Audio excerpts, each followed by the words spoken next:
Amados, sem mais delongas, nosso tempo aqui hoje é cronometrado. Quem quiser abrir a Bíblia em Provérbios 18, versículo 22. Provérbios 18, versículo de número 22. Depois a gente vai ler Efésios 5, 25. Provérbios 18, 22 e depois Efésios 5, 25. Eu vou ler Provérbios 18, 22. Eu vou ler em 4 versões bíblicas, tá?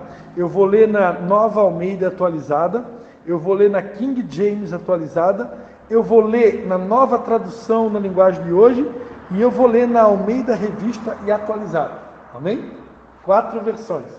Vamos lá. Nova Almeida atualizada diz assim, ó: quem acha uma esposa, acha o bem, recebeu uma bênção do Senhor. Ok? Na King James diz assim, ó: quem encontra uma esposa, descobre algo excelente, recebeu uma bênção especial do Senhor. Nova Tradução na linguagem de hoje vai dizer assim: quem acha uma esposa, encontra a felicidade, recebeu uma bênção de Deus, o Senhor. E depois na Almeida Revista e Atualizada vai dizer: quem acha uma esposa, acha o bem e alcançou a benevolência do Senhor. Aleluia! Todo mundo aqui já achou uma esposa? Amém. Casado. Então Deus está querendo nos lembrar nessa noite que quem acha uma esposa, achou uma bênção, achou algo excelente, recebeu uma bênção da parte de Deus, alcançou a benevolência da parte de Deus. Amém? Amém? Amém. Então, primeiro ponto, se nós aqui achamos uma esposa, nós encontramos algo excelente, algo nobre, algo especial, algo valioso. Bênção? Amém. Importante? Agora, quando alguém recebe algo valioso, quando alguém recebe algo de extremo valor, quando alguém recebe algo que é valioso, valoroso, como que esse algo valioso precisa ser tratado? Cuidado. A resposta está em Efésios 5, 25.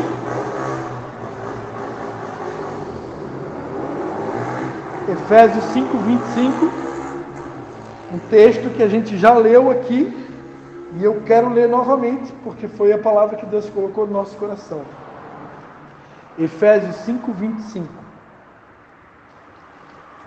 Vós, maridos, amai as vossas mulheres, como também Cristo amou a igreja e a si mesmo se entregou por ela. Vou repetir. Vós, maridos, tem algum marido aqui? Amai as vossas mulheres, como também Cristo amou a igreja e a si mesmo se entregou por ela. Eu falei no começo dessa reunião que quem ia pregar aqui hoje à noite eram os senhores. Deus foi tão misericordioso que me deu uma palavra de abertura que já foi o sermão da montanha. Então agora, oficialmente falando, quem vai pregar são os senhores. Então eu comecei aqui dizendo para os senhores que quem achou uma mulher, achou algo excelente, encontrou a benevolência do Senhor, recebeu a bênção especial do Senhor, ok? E eu falei para vocês que se eu recebo uma bênção, eu tenho que cuidar muito bem desse tesouro. E o texto de Efésios 5 diz como que eu tenho que cuidar desse tesouro, que se chama as nossas mulheres. Da mesma forma como Cristo amou a igreja e a si mesmo se entregou por ela. Então, eu quero perguntar para os senhores, como que Cristo amou a igreja? Se a Bíblia diz que eu tenho que amar a minha esposa, essa pérola, esse tesouro, como Cristo amou a igreja, então eu quero que vocês me expliquem como é que Cristo fez para amar a igreja. Vamos lá, quem vai ser o primeiro? Vamos lá que eu vou trabalhar de repórter aqui hoje. Eu vou gravar. Vai cortar esse. Não, nada de cortar. Só corta se tiver algum gaguejar, alguma coisa assim. Então, Aqui é o primeiro. Valmir? Olá, Valmir. Pode ser.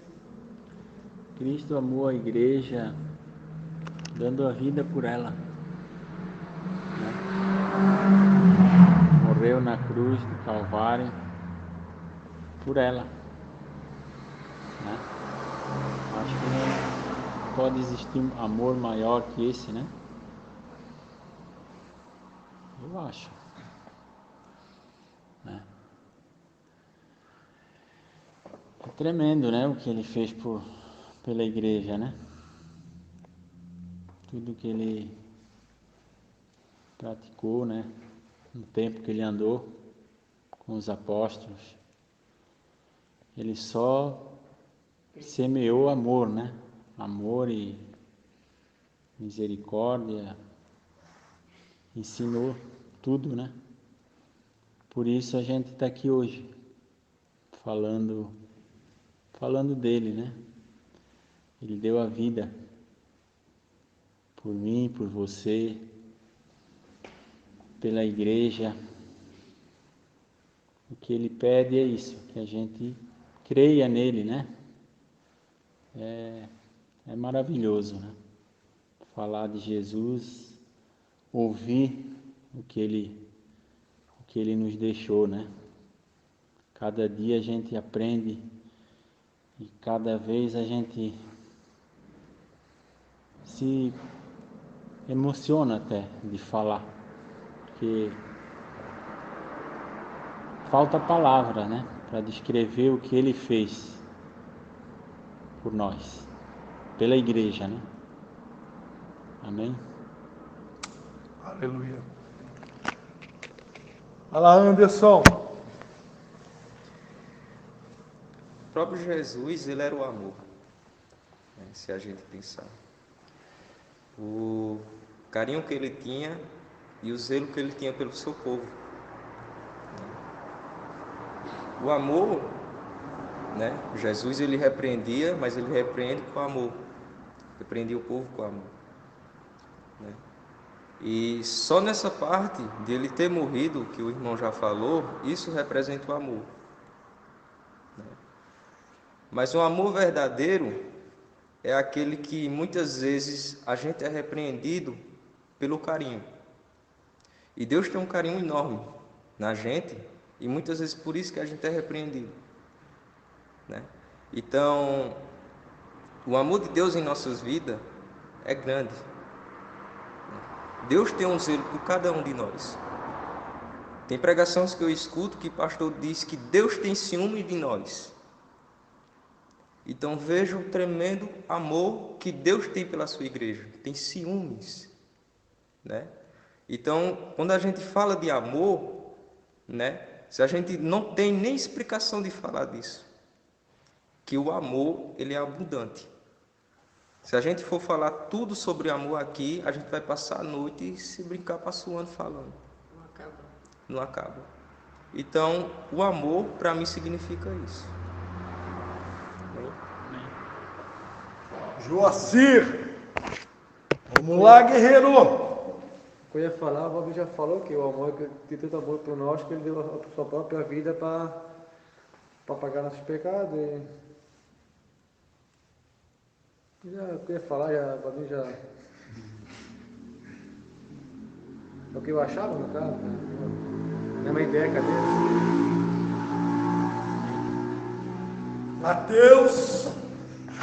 Mateus de Deus. Isso o principal, né? O principal, O principal com certeza foi o que ele fez na cruz por nós, né? Ele foi perseguido, foi, né?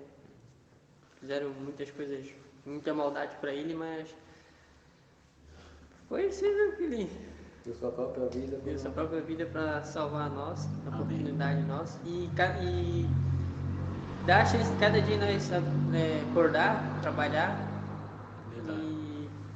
E eu acredito assim que o amor dele é muito bondoso, né? Tem vezes que a gente não merece algumas coisas, a gente erra na vida, a gente erra, até mesmo pode até cometer algum erro com a própria esposa, e algumas pode acontecer assim. E ele é bondoso por estar sempre zelando nós, né? Principalmente depois que a gente casa, realmente, assim, a gente vê que quando a gente está mais assim pelo mundo, ele já cuida. Então, quando a gente busca ele todos os dias, às vezes pode até falhar uma hora, mas ele está sempre ali cuidando, né? Às vezes a gente não percebe algum livramento que ele possa ter dado nas nossas vidas, mas se a gente vê como o mundo está hoje em dia, eu acredito que nós aqui, né, a gente poderia estar em qualquer outro lugar, mas se não fosse, né, se Deus não quisesse permitir que nós estivesse aqui, então eu acredito que o amor dele salva as almas. Então, é isso aí. Aleluia. Sobrou pouco para me falar, né? Mas enfim, eu tenho aqui no meu cronômetro, eu tenho um pouquinho mais do que 5 minutos e eu vou tentar resumir o que eu penso, o que Deus colocou no meu coração enquanto vocês falavam, né? A Bíblia está ensinando que nós devemos amar a nossa esposa como Cristo amou a igreja e assim mesmo se entregou por ela. Então, como a maioria falou aqui, né, o Anderson foi muito feliz na colocação que ele disse, né, que se a gente tem que usar um tempo para falar do amor de Deus, uma noite inteira não é o suficiente, não tem como, né, não tem como esgotar o assunto. Mas eu vou tentar resumir o que Deus colocou no meu coração. Normalmente é muito comum a gente atribuir esse aspecto da forma que Deus fez para demonstrar o seu amor por nós, ou que Jesus fez, se sacrificando por nós lá na cruz, né? Então isso dá a entender que amar a minha esposa como Cristo amou a igreja e se entregou por ela, eu teria que, então assim, de uma maneira muito simplória ou simplificada, eu teria que amar o meu cônjuge ao ponto de morrer pelo meu cônjuge, ao ponto de dar a minha vida pelo meu cônjuge, né? Tipo, um exemplo básico, um bandido vai na minha casa para assaltar a minha casa, sequestra a minha esposa, ou ameaça de sequestrar ela, então eu digo, não, atira em mim, mata eu, sequestra eu, faz o que tiver que fazer, mas a minha esposa não. É mais ou menos assim, né? No entanto, amados, o que Jesus fez pela igreja não começou aqui na terra, começou lá no céu. Lá no céu, um dia, precisou acontecer uma conversa entre o pai e o filho. O pai olhou para a terra, uma situação deplorável. Todo mundo aqui conhece a historinha da Arca de Noé. A situação estava tão terrível de pecado que a Bíblia diz que Deus se arrependeu. É um dos textos da Bíblia assim, mais assustadores, né? Que diz que Deus se arrependeu ou se entristeceu de tal modo que ele se arrependeu de ter feito o homem. Está escrito. Ao ponto que ele resolveu então escolher uma família, a família de Noé, pediu para ele construir uma arca, que Deus decidiu que ia mandar um dilúvio de todo o tamanho, né? E assim foi. Então, esse mundo aqui, desde do pecado de Adão, ele sempre foi um mundo corrompido pelo pecado, né? E naquele episódio ali da Arca de Noé, o mundo chegou numa situação que Deus não suportava mais.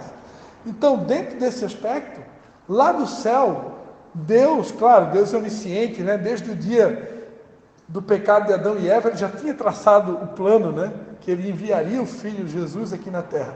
Mas eu fico imaginando, né, uma conversa que um dia aconteceu lá no céu, né? O pai chegar para o filho e dizer, filho, olha só, como que está a humanidade? Olha só, a humanidade está corrompida, o pecado está comendo solto. Não tem jeito, eu vou ter que cumprir a lei, eu vou ter que cumprir as escrituras. E a Bíblia diz lá no Salmo que todas as nações que se esquecem de Deus, o destino delas é o inferno, está escrito lá. Todas as pessoas que se esquecem de Deus, que não quer saber de Deus, só pecado, orgia, etc., o destino é o lago de fogo. Mas é o seguinte, meu filho, você topa descer lá na terra e morrer por todo esse povo aí? Então ali já começou o sacrifício de Jesus. E Jesus teve que dizer sim para o Pai. E a Bíblia diz que ele se despiu da sua glória. Ele deixou o céu, o paraíso, para vir aqui, nascer de uma virgem no meio de um mundo corrompido. E para morrer por essas pessoas nesse mundo corrompido. Então, a renúncia de Jesus já começou lá no céu. Deixar da pessoa se abrir mão de um paraíso, abrir mão de uma situação favorável, ou uma situação econômica favorável, ou um lugar de paz absoluta, de tranquilidade, sei lá, absoluto, deixar tudo isso. E aí ele veio aqui para a terra, ele já começou a ser perseguido desde o dia que nasceu. Desde o dia que nasceu, a Bíblia diz que o rei Herodes mandou matar as crianças. Então Jesus, ele já começou a padecer perseguição. Primeiro que ele teve que abrir mão da glória dele, abriu mão do céu, do paraíso para vir para a terra. Aí, depois de pagar um preço tão alto, um nível de renúncia tão alto, ele mal nasce, já de cara, perseguição. O rei Herodes queria matar todas as crianças. Então, o ministério de Jesus foi marcado por perseguição, foi marcado por zombaria, ironia, que os fariseus, basicamente, existia dois povos, dois públicos na época de Jesus. Existia um público que recebeu ele, que creu nele e que ouvia o que ele tinha para dizer, mas tinha um outro público que ignorava, rejeitava e zombava do que ele falava. Tanto é que a palavra de Deus vai dizer que ele veio para os seus, que era o povo judeu, e os seus não o receberam. Então, basicamente, uma boa parte do povo judeu, principalmente os líderes religiosos, os fariseus, os saduceus, os escribas, uma grande parte ignorava Jesus. Eles tinham inveja do que ele fazia, porque ele fazia muitos milagres, sinais, maravilhas, e atraía a multidão, então aquilo despertava ciúme, despertava inveja. Então Jesus passou o ministério dele todo sendo perseguido por esse tipo de gente. E aí, finalmente, ele é rejeitado por todos os seus discípulos abandonam ele, Pedro nega, Judas trai, todo mundo abandona ele. No jardim do Getsemane, ele convida os discípulos para orar e todo mundo a dormir. Ele vai lá, chama de novo, poxa, vocês não podiam vigiar nem uma hora comigo? Todo mundo só queria saber de dormir. Hoje não está muito diferente, porque o que a gente vê, o retrato da igreja hoje, é muita gente dormindo, né? É muita gente dormindo, vou falar de novo 3 vezes para ficar gravado. E Jesus teve que encarar a cruz, encarar a rejeição, encarar a perseguição, encarar o abandono, a angústia que ele teve. A Bíblia diz que a alma dele estava angustiada até a morte. Era uma angústia tamanha que ele chegou a suar gotas de sangue. E diante de tudo isso, ele ainda precisou levar não sei quantas chicotadas. Colocaram uma cruz para ele carregar, uma coroa de espinhos na cabeça. Quando ele teve sede, deram para ele, né, um sopo lá, com fel, né, com vinagre, enfim. E ele então, finalmente, ele morre na cruz. Mas até ele morrer na cruz, olha toda a trajetória. Eu não quero ser longo aqui, eu já falei que o meu tempo está cronometrado. Mas se a gente for analisar toda a trajetória de perseguição, de dores, de renúncia, sofrimentos que ele enfrentou na alma, no corpo, no espírito, tudo isso por amor a nós. E tudo porque o profeta Isaías falou: ele verá o fruto do seu penoso trabalho e a sua alma ficará satisfeita. Então Jesus, ele já sabia que um dia estaria nós aqui reunidos em nome dele.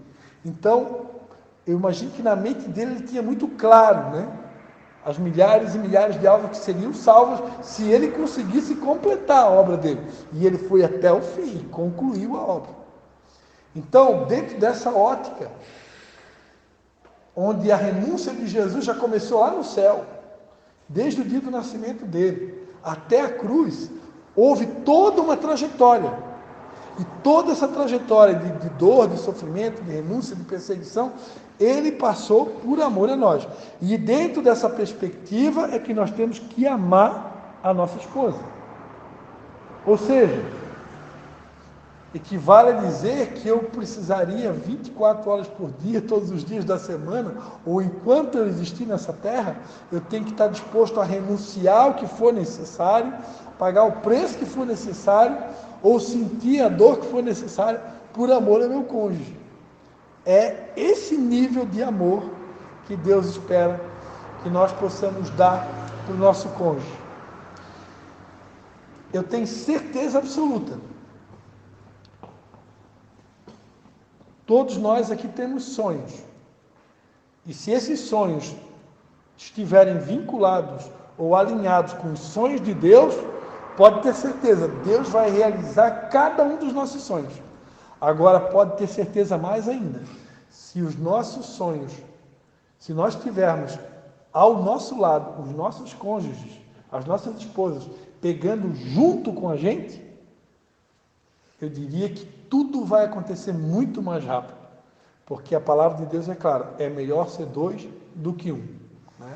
Então, se a gente tem sonhos, torna a dizer, se os nossos sonhos estão alinhados com o coração de Deus, com os sonhos de Deus, pode ter certeza absoluta, Deus vai realizar todos os nossos sonhos. Agora, se nós conseguirmos trazer as nossas esposas para estarem juntos, para vivenciar tudo isso, tudo vai acontecer muito mais rápido e de uma maneira que vai glorificar muito mais o Pai. No entanto, para que isso aconteça de uma maneira que venha realmente glorificar a Deus, eu preciso estar disposto a assumir esse compromisso de amor na direção do nosso cônjuge. Aqueles que são casados aqui, novinho, né? Mateus, Joaci, Anderson, eu tenho certeza que todos aqui estão vivendo esse amor ainda, né? Então, a palavra é, não deixe jamais esfriar, né? E se nós aqui que somos mais velhinhos, né, Valmir?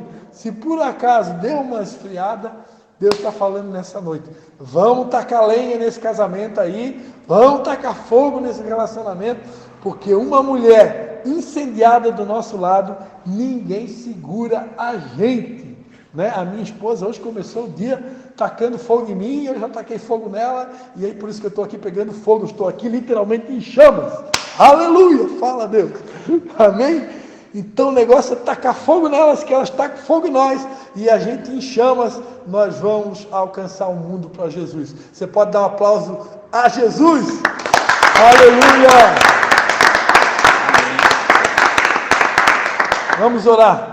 Pai, em nome de Jesus, nós queremos te dar graças pela tua presença nesse lugar, por tudo que teu Espírito Santo fez aqui nessa noite, e nós te pedimos, ajuda-nos a colocar em prática todo esse conhecimento que nós recebemos na noite de hoje. A ti seja a honra, a ti seja a glória, a ti seja o louvor, para todos sempre, em nome de Jesus. Amém, amém. E amém.